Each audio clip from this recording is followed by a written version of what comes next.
everyone, welcome back to my channel. My name is Mina and I make videos about my home, so cleaning, decorating, DIYs, organizing, reviews and a bit of lifestyle as well. If you're not subscribed to my channel and this is not your first time watching my videos, please consider subscribing, it helps. And if this is your first time watching my videos, please check out my other videos, and I hope you like my content enough to subscribe to my channel. So I'm trialing a new posting schedule, so I'm going to be posting videos every Sunday at 6:30 p.m. so please turn on the notification bell so you don't miss my future videos. Right, so the first ever video I put up on YouTube was unboxing my Smeg Kettle and Toaster. It's now been a little over 6 months and I thought it would be a good idea to share a review with you guys, let you know what my thoughts are, if I'm still loving these purchases, if I regret spending all that money on a kettle and a toaster. I'm going to be telling you everything in this video. So grab yourself a cup of tea or a glass of wine, whatever you feel like drinking, and let us get on with today's video. So I'm going to start with the Smeg Kettle, simply because I tend to use this a lot more than the toaster. So I got the temperature control kettle in color cream, and honestly I still absolutely love this. Like, I am loving it. The main reason I bought a Smeg was because I liked the way it looked. I love the aesthetics of a Smeg and I thought that, you know what, I would like to have it in my kitchen, and that was honestly the reason why I committed to this purchase, and I think it makes my kitchen look fabulous. I love it. Like, it elevates the look of my kitchen, so I do not have any complaints. So the first thing is, a couple of people, when I was buying this, there were a couple of complaints or reviews that after a certain number of months the paint starts to peel. I haven't experienced that, I'm going to be honest. My paint is still intact. The only thing is, because I put like my deep fryer here and I cook on the hob, there might be like some splatter, so there's some staining on here, but it's nothing too bad.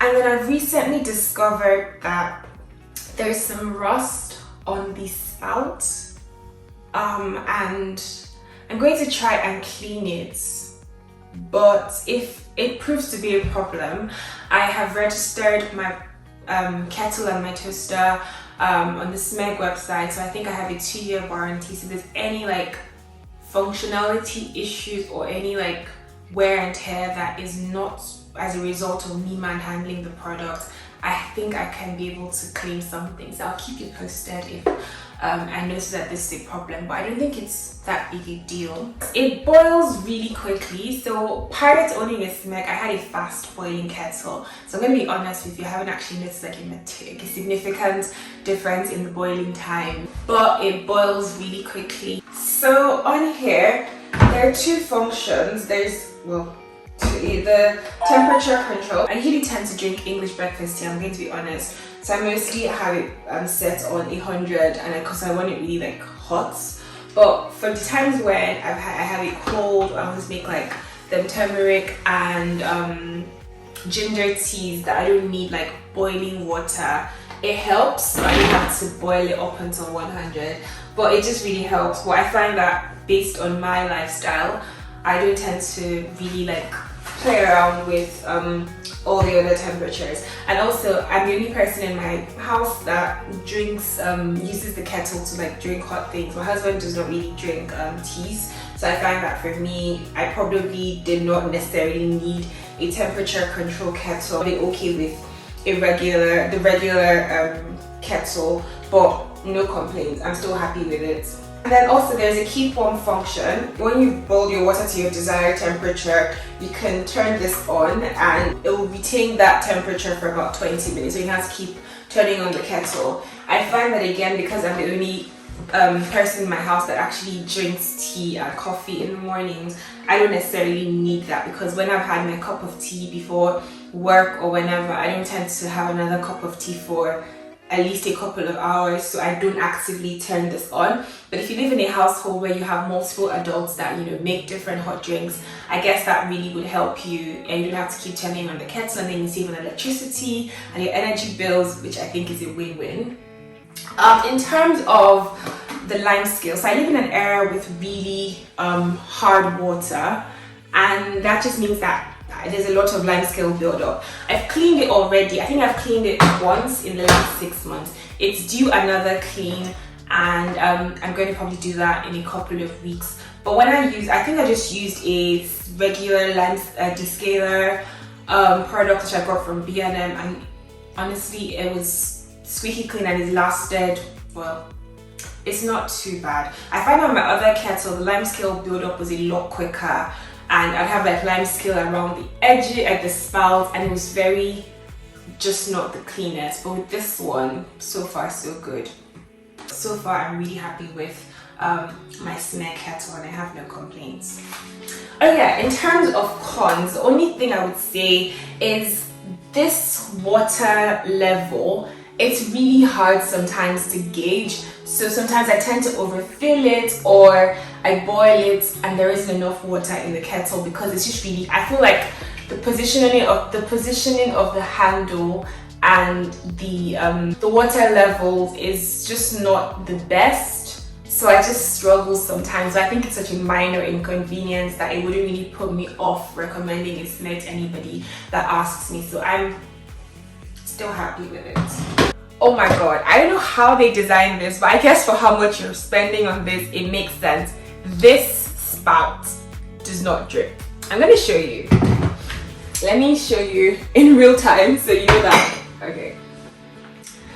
So this is my Easter egg mug I got from the store. So I'm gonna pour this. This is not hot water, so it's safe.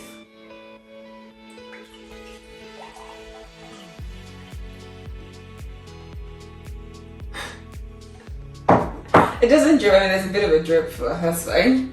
But yeah, it's such a safe pour, so when I'm like pouring stuff, it doesn't spill. So now I'm going to go in with the toaster. Let me unplug this. So this is what the toaster looks like 6 months later. It's still really clean. It's still, the paint again is quite good. It hasn't scratched, it hasn't chipped, and it's relatively easy to clean, so I'm happy with it.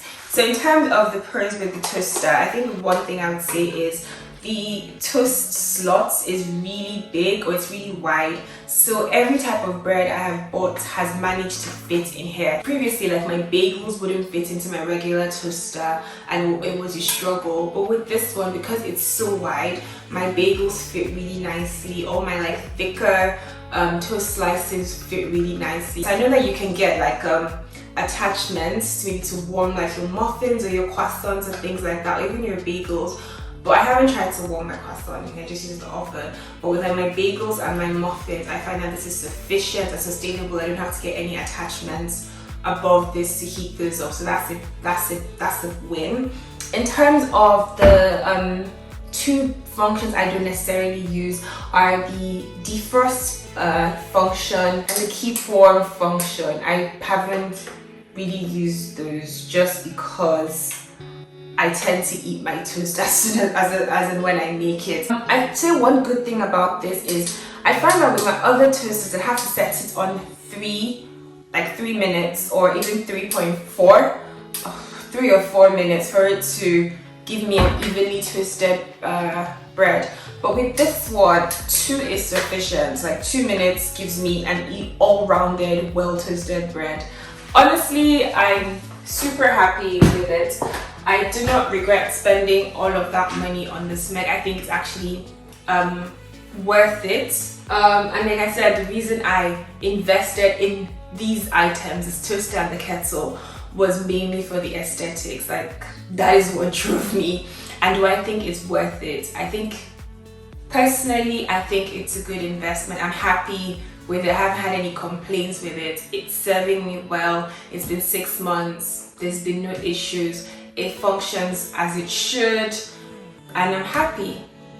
If you're considering buying a Smeg, you're on the fence, should I, could I, would I hope this video helps in making your decision easier. I'm happy with it. No negative reviews. I'd say the only con is obviously the cost. It is an expensive purchase. Obviously spending all of that money on a kettle and a toaster is something that you have to think about, like, should I, is it worth it? I think that's sort of like the con for me. It's the cost. The only other thing I'd say is a bit of a, I wouldn't say con per se, is the warranty. So you get a 2-year warranty when you register your Smeg product, and you have to register your Smeg product for the warranty to be activated. I kind of wish it was automatic, but that's that. I think it would have been preferable to have a longer warranty period than the standard 2 years, personally. That's my own opinion. But yeah, we have now come to the end of this video. Please don't forget to like this video if you found it useful, subscribe to my channel, turn on the notification, share this video if you thought it was useful. It really helps my channel, and let me know in the comment section if you own a Smeg, what you own, how you're finding it. It'd be good to have a chat. Have a lovely rest of your weekend or week, and I will see you in my next video. Bye and take care.